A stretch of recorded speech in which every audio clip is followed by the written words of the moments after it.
ladies and gentlemen, as our keynote presentation this morning, I'd like to have the co-president of the World Entrepreneurship Forum, Tuğrul Atamer.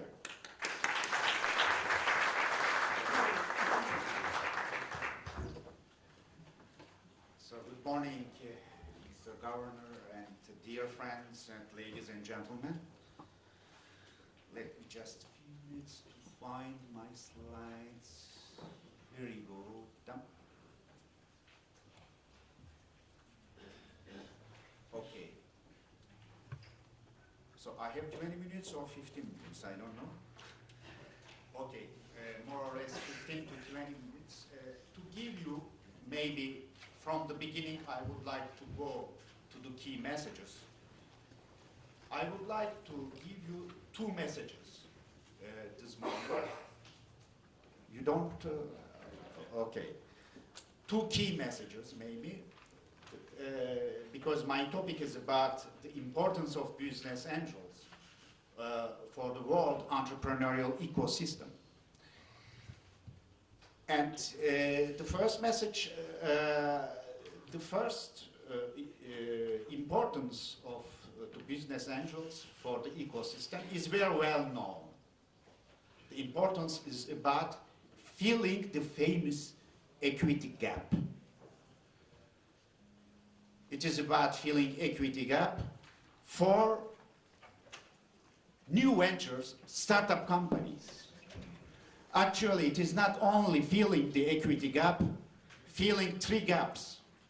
First one, equity gap. Second one is social capital gap. And third one is business experience gap. We know that it is very well known. I will go through this topic. It is the importance of business angels for early stage companies with having high growth potential. But the second message is maybe overlooked message. Startup is great, but scaling up is even more important. If scale up is as important as startup, and it is very often forgotten,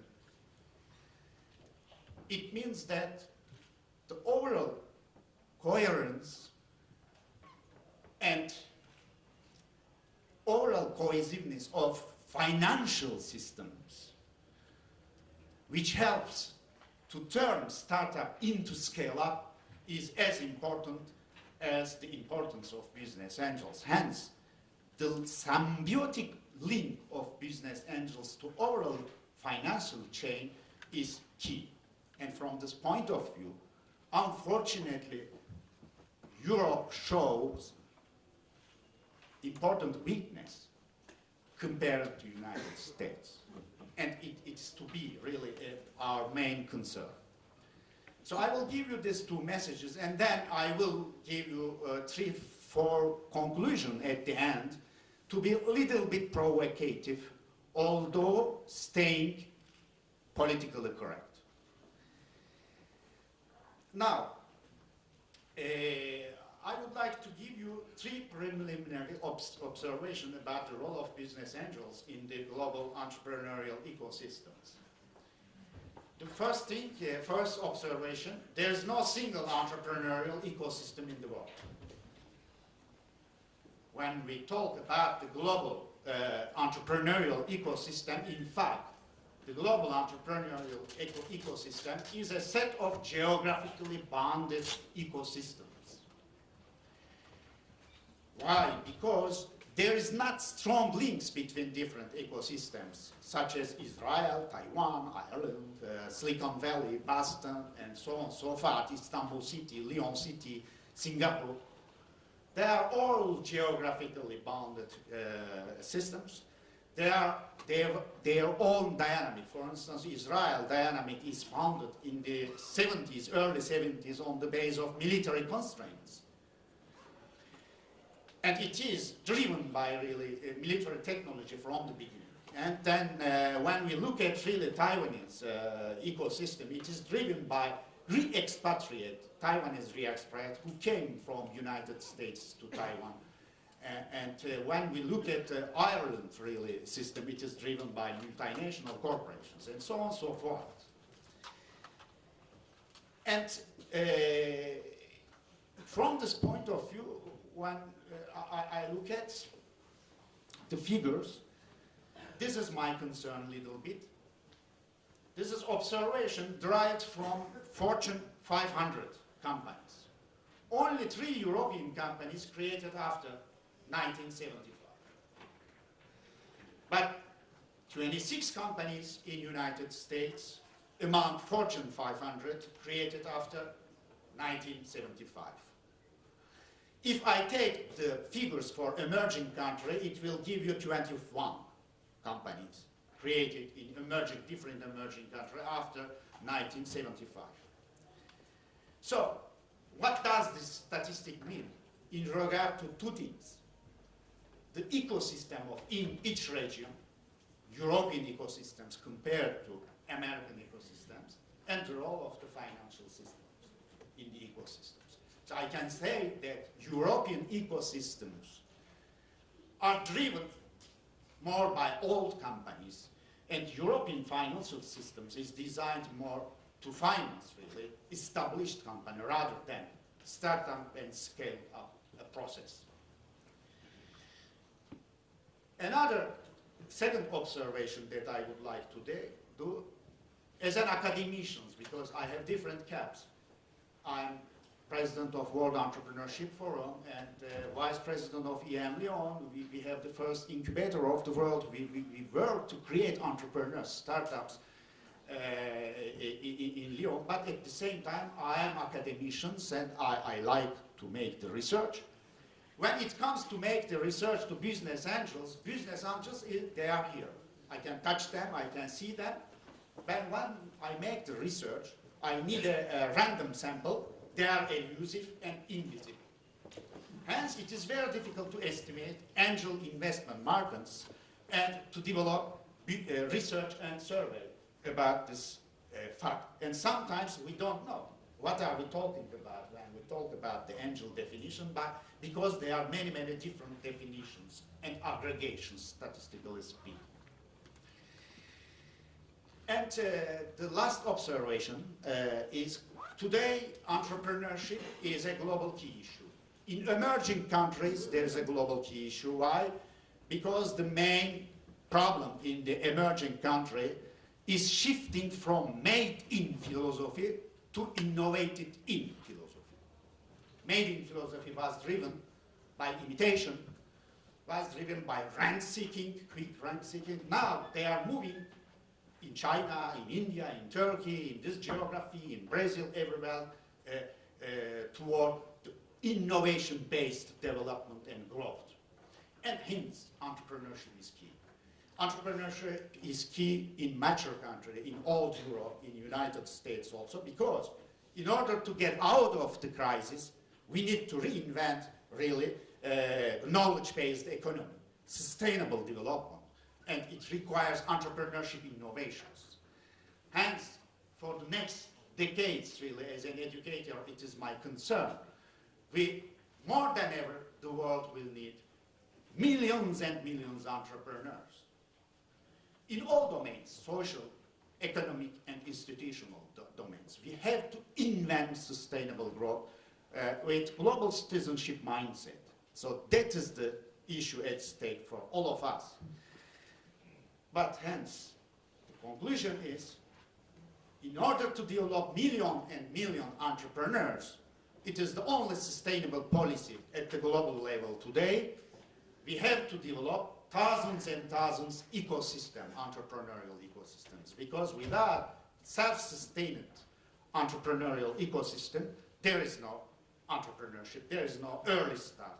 So vitality of early stage entrepreneurs relies deeply on the existence of strong ecosystems. So when we talk about entrepreneurial ecosystem, what is this really self-sustaining chain? When we look at entrepreneurial ecosystems produce first potential entrepreneur. What does it mean, potential entrepreneur? Those are the people who have the intention to create a new business within the next 3 years.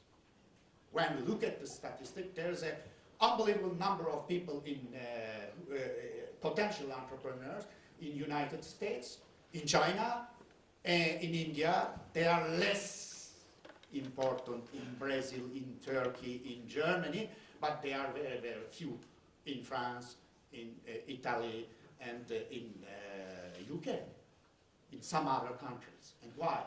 It means that entrepreneurial ecosystems are very different from one or another country at the national level, and they are not as effective, as efficient as some others.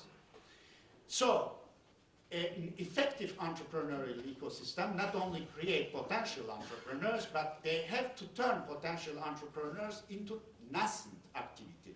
What does it mean, nascent activity? They are the new ventures, startups, in their first 3 months of their life. And then turn nascent activities into new business owners. So the importance of business angels are there. Turning potential entrepreneurs in nascent activity and then new business activities, early stage activities, with a high potential growth. Don't forget one thing. Only 6% of new ventures created have the potential of growth in the first 5 years. Potential of growth means in the first 5 years of the life of a company, it means creating 20 employees, 20 jobs, just that's it. High growth, creating 100 jobs in the first 5 years, it is only 1.5% of the new ventures. So it is very important, this fact. So high growth company, potential of high growth company is very, very low within the early stage companies. And this kind of companies, they need really equity, high growth potential and equity. But for the equity, what we call equity gap, there are only business angels between friends, family, communities, and between new venture capitalists. Between 100,000 euro and between 2 million in this area of 100,000 euro and 1 million, there's a really big gap. And the reason of paying of angel capitalists is here. And then entrepreneurial ecosystem is self-sustaining chain. Why? Because new business owners, nascent activity is turned into new business owners. After 3.5 years, early growth takes place. You generate revenue, you generate cash flow, you can grow, you can go to international markets and everything. If you are successful, you become established companies. And then, within established company, there's a corporate entrepreneurship. How come you can start new venture within old bureaucracy? Is a big challenge, and I don't want to go through this. And at every level, there's a discontinuous. It means that there are exits. In natural ecosystem, exit means death. When big fish eat a small fish, the small fish is dead. But it is not the case in the entrepreneurship ecosystem. Small fish is not dead. He can become business angels, he can restart. And to increase the number of potential entrepreneurs and the number of potential business angels and reinvest. That is why ecosystem is self-sustaining ecosystem. And people who leave corporate entrepreneurship, believe me, I know something in corporate entrepreneurship because I give a training program, many programs in corporations, because CEOs of big companies says, hey, Mr. Atamer, could you come, please design a program, because we don't have enough entrepreneurs in our companies to start new activities. Okay, we can train the program, but my answer is clear to the two CEOs. Are you ready to change your mentality? Because their mentality is getting obedience from the managers or entrepreneurs. They have sense of ownership, they are rebels, they are radically optimist, and they are really challenging the state of the art. And CEOs, they don't like this. As a result, many successful corporate entrepreneurs leave when they are successful their company and they become their own entrepreneurs, or they become business angels and so on and so forth. So this is self-sustaining really ecosystem. I told you one thing, in this ecosystem, what is important really is two things: startup, scale up, growth, and to create a positive feedback. Hence, the relationship between high growth and economic development and self-sustaining ecosystems is very important, is very strong in the world. There's a survey which is called Global Entrepreneurship Monitor Program. This survey is done in the last 11 years. We have a statistic, 11 years statistic for 54 countries. It is very important, and you can see on this graph that there's an important difference between countries in terms of high expectation entrepreneurial activity, percentage of high expectation entrepreneurial activity. It means high growth orientation. High growth orientation. The definition is creating 20 jobs within the first 5 years or 100 jobs. It is the definition of the survey. And here's a relationship. In high income countries, effective entrepreneurial ecosystem are in New Zealand, Canada, USA. In high income countries, Germany is very average, and France, unfortunately, the country where I'm coming from, is quite low. In low income country, you can see the China ecosystem, and I can add Singapore, Taiwan. This kind of countries also are very effective. Brazil is very average, and Turkey is close to Brazil for Turkish people, I can say. They are in the average position in the low income, and Mexico is even very poorly sustained by entrepreneurial ecosystems. So now, you understood, I think, the importance of self-sustained ecosystem. We have to move now what is the dynamic of entrepreneurial ecosystems.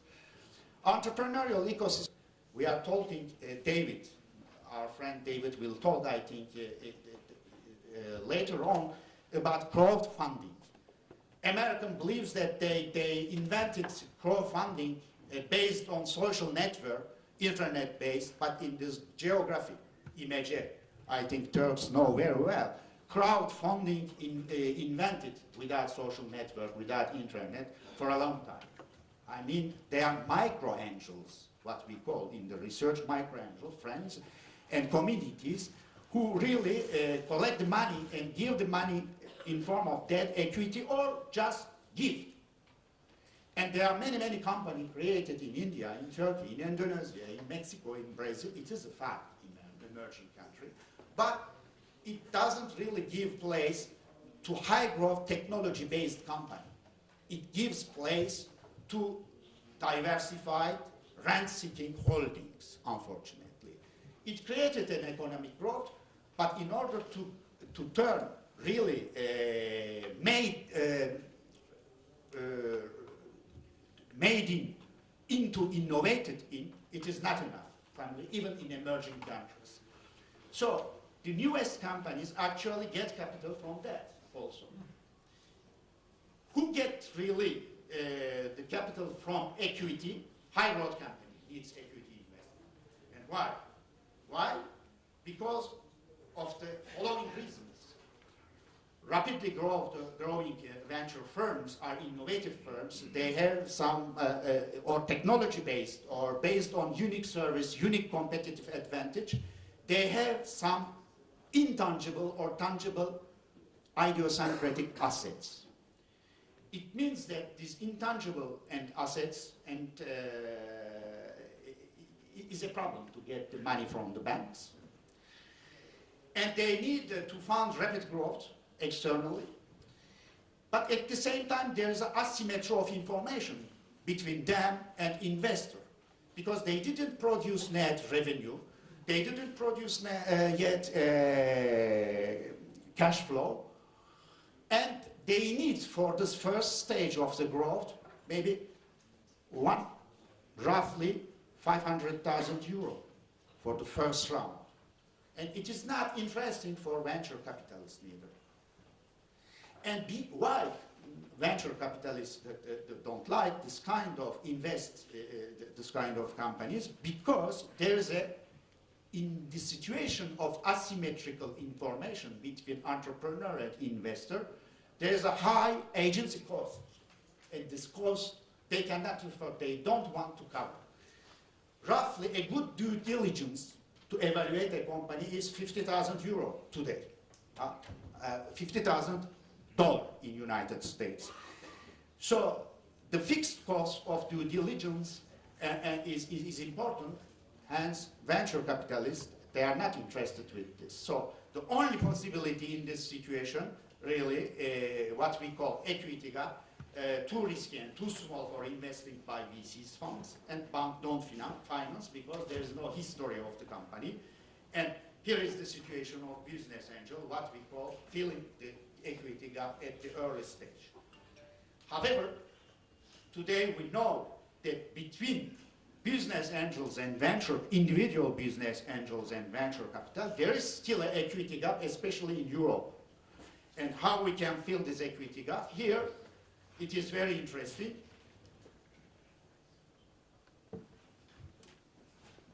Here is the answer. Business angel syndicates or groups in order to cover this new equity gap. And there are also some moves to invent co-investment between public and private, especially in Europe. There is another solution. So now, this is the new phenomenon in the 10 last years. Business angels working together in syndicates invest on average 200,000 euro per deal in Europe with 2 to 10 angels involved. And, but the individual angel investment vary highly from one region to another. Just to compare United States and Europe, here are the figures. In Europe, total sum invested by business angels in Europe is between 3 to 4 billions. But the third of them, 1/3 is in the United Kingdom. And the United States is between 16 to 19 billion euro. Keep in your mind that Europe, in terms of population and GNP, is bigger than United States. So there is a problem. And this problem is important because this is my second message. You understood why really business angels are important. Business angels are important because they invest their personal funds to fill the equity gap. They bring also their business experience, know-how, bring their relational capital, know-how, in order to improve the likelihood of the survival of the company and the likelihood of the growth. But academic research didn't demonstrate the empirical evidence of this claim so far. So we don't know if it is true or not from the academic point of view. But there are some surveys who are positive results about this. Now, the second message is, which is very important, and it is about the topic of today's topic. Scale-up is at least as important as startup to self-sustain the ecosystems. Hence, the consistency of the overall funding chain is key. Why? Because business angels cover really the first startup, new ventures. How you turn high potential growth into real growth. By the way, when you go from potential to the actual, you lose 50% of the potential. 50% of the energy is what? It is statistical. It is unavoidable in somewhere because it is an ecology of the system, overall ecology of the system. And in this process, successful turning really startup in scale up, you need really exit, successful exit for business angels. And successful angels means that you have developed venture capital. Yes. When you compare now between United States and Europe, not only number of business angels, business angel investment, and VC total market, here we got the problem again with United States. So United States, not only they have more business angels, they are investing in startup, but they have a more consistent chain than Europe. So going back to the first observation that I did from 500, Fortune 500, you can understand why in Europe we had a problem of the renewing the overall industrial tissue. Now,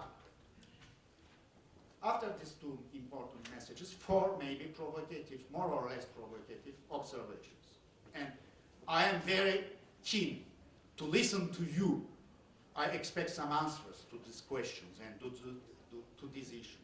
Do all business angels really play the role of business angels? I'm coming from France. There are between 6,000 and 7,000 business angels, although there are 300,000 potential people. How many of them are really business angels? To me, business angels, they invest, okay? They are risk takers, and they have the exit orientation. Among 6,000 and 7,000 people in France, many people, they don't want to exit, for instance. They don't have the perspective of exit. They optimize tax incentives.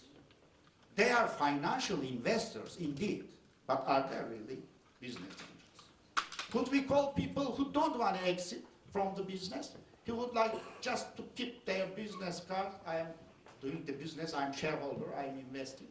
There are many people, not only in France, in some other countries. So I ask you the question, what is the real percentage of business angels? The second question, how to increase the number of experienced business angels with the motive to play their role fully? Because when I have some relations with really entrepreneurs, many of them today grumble. Why? Because instead of having good coaching and monitoring from their business angels, entrepreneurs believe that they are a little bit blocked by them in the evolution of the company, because the experience is not as effective as they believe.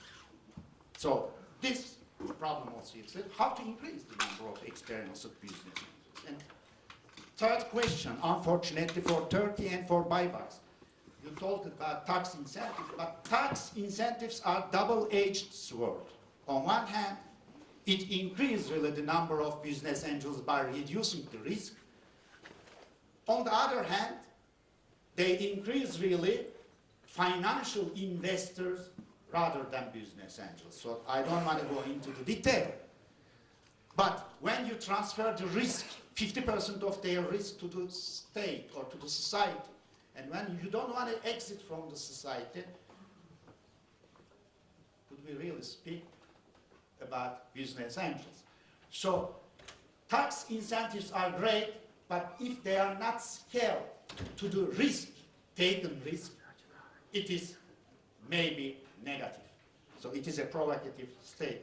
And then, lastly, how to develop cross-border early-stage investing by the business angel community.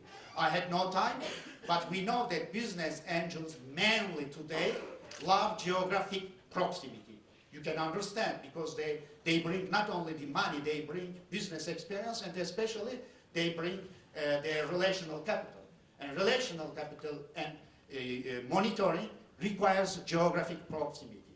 But high-growth company today, the world changing, there's acceleration. In the past, competitive advantage was created at the national level in the first 5 years of the company. And then, after 5 years maybe, you go to the international market. Today, this world is over. We are talking about born global companies, born global new ventures. From the beginning, after 6 months, within the next first year, really, you should go to international in order to make happen high growth. High growth, scale up, requires really transnational strategies. and transferring systematically advantage to the transnational. So how to create really cross-border business angel communities. It is a challenge, but maybe you can demonstrate that we can do here. We can maybe create transnational business communities in order to fund transnational projects. So thank you very much.